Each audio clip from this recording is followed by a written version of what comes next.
నమస్కారాలు తెలియజేస్తా ఉన్నాను.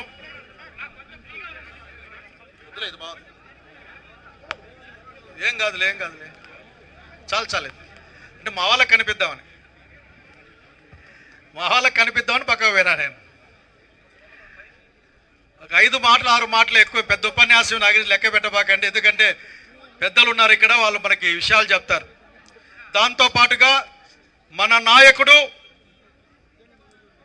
జననాయకుడు, ఈ రాష్ట్ర భవిష్యత్తు, పేద ప్రజల కోసం నిరంతరం ఆలోచించి పోరాడే మన జగన్మోహన్ రెడ్డి గారి నాయకత్వాన ఈ రోజున సింగనమల నియోజకవర్గంలో ఉన్న కార్యకర్తల పక్షాన పనిచేయడం కోసం కష్ట నిష్ఠురాల్లోనూ సుఖాల్లోనూ పాలు పంచుకునే నాయకత్వం జగన్మోహన్ రెడ్డి గారి నాయకత్వాన ఉన్న మీరు మందిరమని చెప్పడానికి ఏమాత్రం సంకోచించడం లేదు. చంద్రబాబు నాయుడు గారికి గుర్తు చేస్తా ఉన్నా, మీరేదో కేసులు పెడితే భయపడడానికి ఇక్కడ ఎవరు కూడా ఇష్టంగా లేదు. ఈ సభాముఖంగా మాట చెప్పాలనుకుంటా ఉన్నా, సింగనమల నియోజకవర్గంలో ఉన్న గార్లదిన్న, బుక్కరాయ సముద్రం, సింగనమల, నార్పల, ఎల్లనూరు, పుట్లూరు మండల ప్రజలు ఎప్పుడు కూడా ముందుకు పోయే వాళ్ళే కానీ వెనక్కి పోయి వీపు చూపించే వాళ్ళు కాదని తెలియజేస్తా ఉన్నా. భయం లేదు, ధైర్యం మా లక్షణం. నమ్మితే ఎంత దూరమైనా సరే, మాతో స్నేహమైన జగన్ రెడ్డి గారి తరఫు నుంచి మాట్లాడుతూ ఉన్నాం, వైఎస్ఆర్సీపీగా మాట్లాడుతూ ఉన్నాం, నియోజకవర్గం నుంచి మాట్లాడుతూ ఉన్నాం. మాతో స్నేహమైన జీవితకాలం, శత్రుత్వమైన జీవితకాలం గుర్తుపెట్టుకోమని కోరుతా ఉన్నా. ఆఖరికి ఊరకే మాట్లాడడానికి పుట్టలే, ఇక్కడ శాసనకర్తలం మనం, అన్నిటినీ శాసించే వాళ్ళం. ఎవరైనా మనతో పోటీ పడదామంటే పడమని కోరుతా ఉన్నా నేను. ఎన్ని స్కూళ్ళు తెస్తారు, ఎన్ని హాస్పిటల్ తెస్తారు, ఎంతమందికి ఇండ్లు కట్టిస్తారు, ఎంతమందికి భూములు పంచుతారు, ఎంతమందికి జగన్ నాయకత్వాన జరిగే ఆ బటన్ నొక్కి చాలా చిల్లరగా మాట్లాడతారు. ఇంటింటికి డబ్బులు పంపే కార్యక్రమం చేస్తారు. రా పోటీ పడు, ఆ మంత్రిగాళ్ళ బుక్, ఆ రెడ్ బుక్ పెట్టుకొని తిరగద్దు. ఎవరు భయపడే వాళ్ళం లేవు ఇక్కడ. మీరేమైనా రెడ్ బుక్ లో మంత్రాలు రాసుకున్నారా? నిమ్మకాయకి మేకలు కడతా ఉన్నారా? ఏమీ పర్వాలేదు, ఎక్కేసిపోతాం. మంత్రిగాళ్ళ భయపడే కాదు కాదు, సింగనమల అసలు భయపడే విషయాన్ని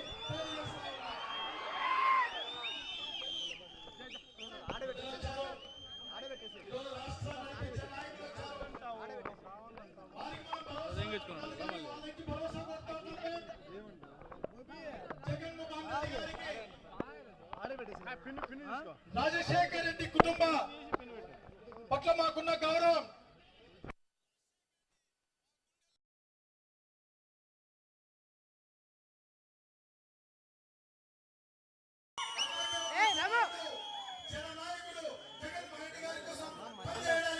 సిద్ధంగా ఉన్నాం. ఎంత కష్టమైనా సరే, ఎంత నష్టమైనా సరే భయపడం, వెనక్కి తిరిగిపోయే అవకాశం లేదు. భయపెట్టడానికి పుట్టాం కానీ ప్రజాస్వామ్యబద్ధంగా భయపడడానికి పుట్టాలని చెప్తామని తెలియజేస్తా ఉన్నా. ఒకే ఒక్క మాట, వర్ధిల్లాలి జగన్మోహన్ గారి నాయకత్వం, వర్ధిల్లాలి జగన్మోహన్ గారి నాయకత్వం. ఇంకో మాట చెప్పాలనుకుంటా ఉన్నా, మీరు ఇసుక కోసం కొట్లాడుతా ఉన్నారు. మీరు రేషన్ బియ్యం అమ్ముకునే కొట్లాడుతూ ఉన్నారు. మీరు డీలర్లలో ఎవడో యాడ్ రూపంలో తెలియక కొట్టుకు చేస్తారు. మీరు ఖాళీ స్థలం కనపడితే చాలు అక్కడ బంకో పెల్ల వేసి ఇది మాది అని చెప్పే ప్రయత్నం చేస్తా ఉన్నారు. మీరు బ్రాందీ షాపులను గుర్తు చేస్తా ఉన్నారు. బ్రాందీ షాప్ ఇప్పుడు అన్ని ఊర్లలో ఉందంట కదా. ఈ దేశంలోనే నాణ్యమైన మద్యాన్ని, నాణ్యమైన బియ్యము, నాణ్యమైన చదువు, నాణ్యమైన జీవితం, నాణ్యమైన శాంతి భద్రతలు ఇస్తామని చెప్పిన ముఖ్యమంత్రులు చూశాం. కానీ నాణ్యమైన సారా ఇస్తారని చెప్పిన ముఖ్యమంత్రి ఈ భారతదేశంలో ఒకే ఒక్కడు, అది చంద్రబాబు నాయుడు. ఈ రోజు ఒక విషయం గుర్తు పెట్టుకోమని కోరుతా ఉన్నా.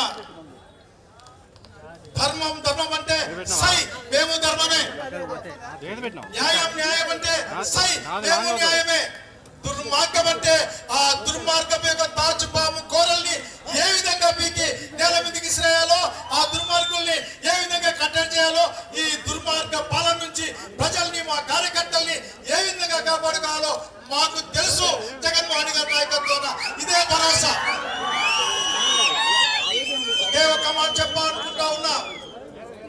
ఒక్కరా ఈ రాష్ట్రంలో ఉన్న అన్ని ప్రధాన పార్టీలు తెలుగుదేశంగా పిలువబడే ఎన్టీఆర్ కి మోసం చేసి వెన్నుపోటు పొడిచి పార్టీని పెట్టుకున్న ఆ party Chandrababu Naidu Telugu Desam party, Pawan Kalyan Janasena party, Bharatiya Janata party, 4-5 పేపర్లు, 2-3 టీవీలు, వీళ్ళందరూ కట్టగట్టుకుని వస్తే మనల్ని ఏమీ చేయలేకపోయారు. 5% ఓట్లు లాక్కొని ఇప్పటికి అనుమానమే, ఇప్పటికి కూడా అనుమానమే. ఎలక్ట్రానిక్ ఓటింగ్ ఎలక్షన్ల మిషన్ల వలన గెలిచారేమో అని అందరూ అనుకుంటా ఉన్నారు, దేశం అనుకుంటా ఉంది. వీళ్ళకి ఏమాత్రం సైపు లేదు, సో చెవులు పనిచేస్తలేవు. 25 నుంచి 20 లక్షల ఓట్ల లెక్క తేలాలి. ఇంతమంది వచ్చి ఓడించామని విర్రవీగితే సిద్ధపడతా ఉన్నాం, సిద్ధంగా ఉంటాం. మీరందరూ ఎట్లా కట్టకొచ్చినా సరే ముక్కలు చెక్కలుగా విసిరేశాఖరికి వచ్చే ఎన్నికల్లో జగన్మోహన్ రెడ్డి గారిని ఈ రాష్ట్ర ప్రజల పక్షాన ముఖ్యమంత్రిగా